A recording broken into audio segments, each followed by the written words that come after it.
Hey folks, welcome aboard the channel. If you're new here, I'm Don. This is Rockin' the Country. I've got a gift request from none other than Jeff Cather, and this is a fun one because Jeff and I share our love and fondness for Miranda Lambert's music. And this one, Jeff, thank you for the gift. I've been on a little bit of, not a Miranda kick. I did one a week ago or so, and then that prompted Jeff to request another one, Automatic, which I had done as my very first reaction. Dierks Bentley's Somewhere on a Beach and Miranda's Automatic were the two songs I selected to kick off the channel. And so anyhow, flash to the future. And now I'm doing Dark Bars. And Jeff said that this is probably tied as his favorite Miranda song because he's lived it. So I don't know what I'm in for here. When I first saw Dark Bars, I was actually eating a piece of chocolate, so I was thinking dark chocolate, which I don't like. I like milk chocolate. I think women, by and large, like dark chocolate more than men do. And in any case, but then I thought, well, Dark Bars. It could be like the bar scene, you know, when you go out into the bars and it's dark and because you're sad because of a breakup. I don't know. And then nowadays, a bar is considered a really good line in a rap song. So, but I doubt it's referring to that. But I don't know, Jeff. You have an eclectic taste in music, as I do. I just do traditional country by and large, or non-pop, on this channel. Let's see what Miranda's got.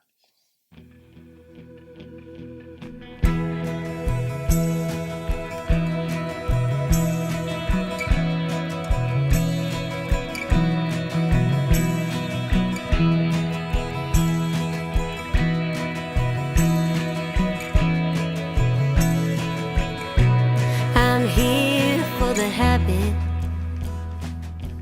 complimentary matches, the pretty bartenders, the smoke in the mirrors, the unhappy hours, the bitters and sours, the unhappy hours, where nobody knows me, where I can be lonely. I'm not in pain, I'm not on pills, but I'm still hanging out in dark bars, on a bar stool for the cheap thrills, watching drunks all drown with no lifeguard.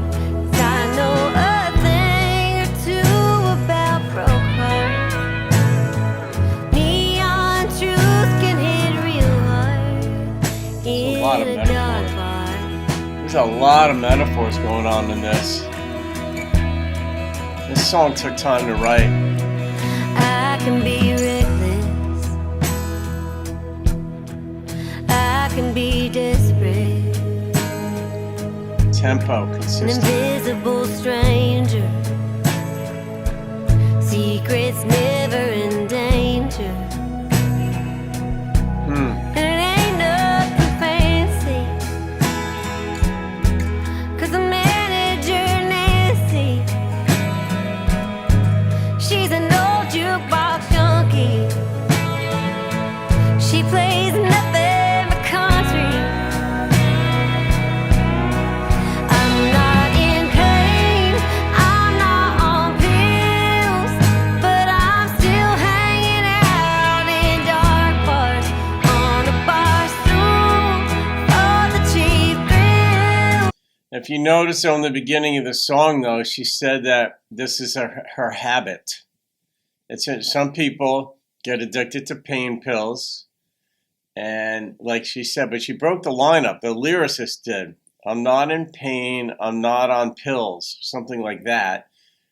And so you connect in your brain pain pills, addiction, habit.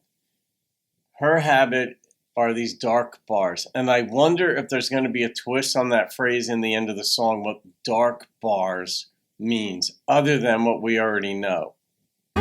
Watching drunks all drown with no lifeguard, 'cause I know a thing or two about broke hearts.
that subtle bass underneath it.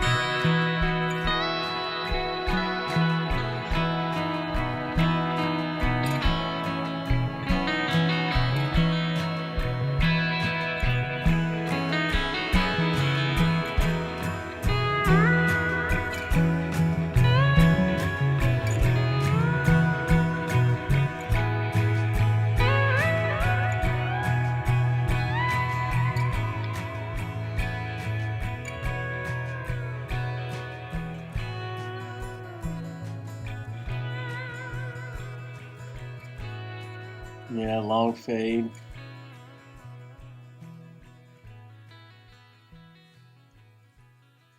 Yeah. Yeah, I know this.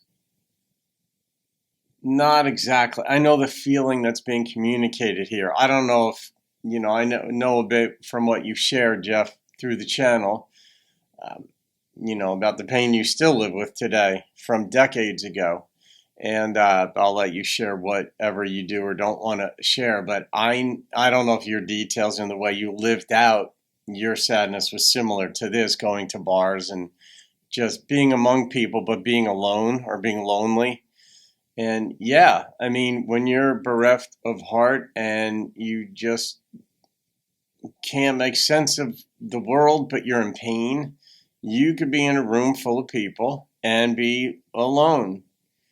You don't know what to say because you don't even know who you are. You don't even know your identity anymore. Because, like, I know from the pain when I went through the divorce what that was like, where I didn't know who I was. I didn't know everything socially is this upheaval because your social life, when you're married or when you're close with somebody and your life revolves around or is intertwined with that person, virtually every thought you have involves that person.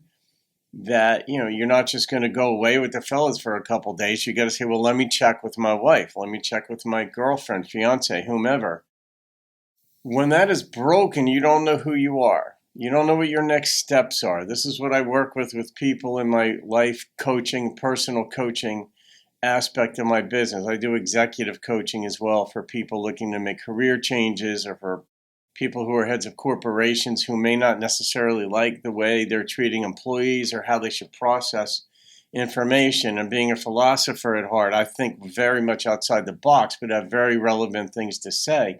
Part of it is based on experience, like Miranda depicted in this song, where if you're honest with yourself, and other people, you'll just be open about the pain that you've been in. You're not going to lead with it. You're going to bore them with it and drag them down. But when it's relevant, you'll talk about it with people, especially friends.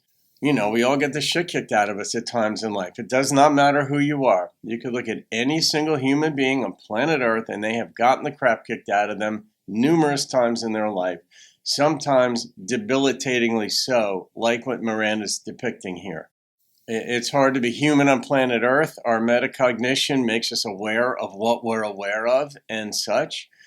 And that can actually snowball the anguish that we're in because we can't get our mind off of the fact that we're sad. And we think that we should be able to think our way out of it. And you can't. The only way to get through grief is to grieve. So like a song like this, really, I mean, I appreciate the tempo in it. It really didn't change. It wasn't a metronomic feel, but it didn't change much. So there's nothing startling about it because when you are bereft of heart, that's what life is like. It is just this constant dread, like trying to walk through thick mud for miles. And the viscosity of the mud doesn't change, and you're just trying to slog through it. And there's nothing joyful, there's nothing hopeful. Every so often a moment will come up, but you could be alone in a place like this because you don't know who you are. You don't know what to share with other people. All you know is pain, but most of us know you don't want to be a Debbie Downer or a Donnie Downer and share just your pains with others. You want to have fun. That's why a lot of people go out. But like she said in the song, there are drunks, getting drowning with no lifeguard. It's one of the metaphors that was used that pointed out to me that one of the numerous ones in here that this songwriting took a little bit. It took work, and I appreciate that. Literally, it took work. And then the producer set the music to it. So, all right, Jeff, I'm going to rate this song. And the number that instantly popped into my head was a 9.1. And it was on the strength of the story. So you were on the right track, because basically that's how I read what you had written to me about how you would live this. You didn't live the music, you lived the lyrics. So there it is. All right. Thank you again, Jeff, for that. Everybody can thank Jeff for that. Have a great day, folks. I'll see you on another video and keep rocking the country.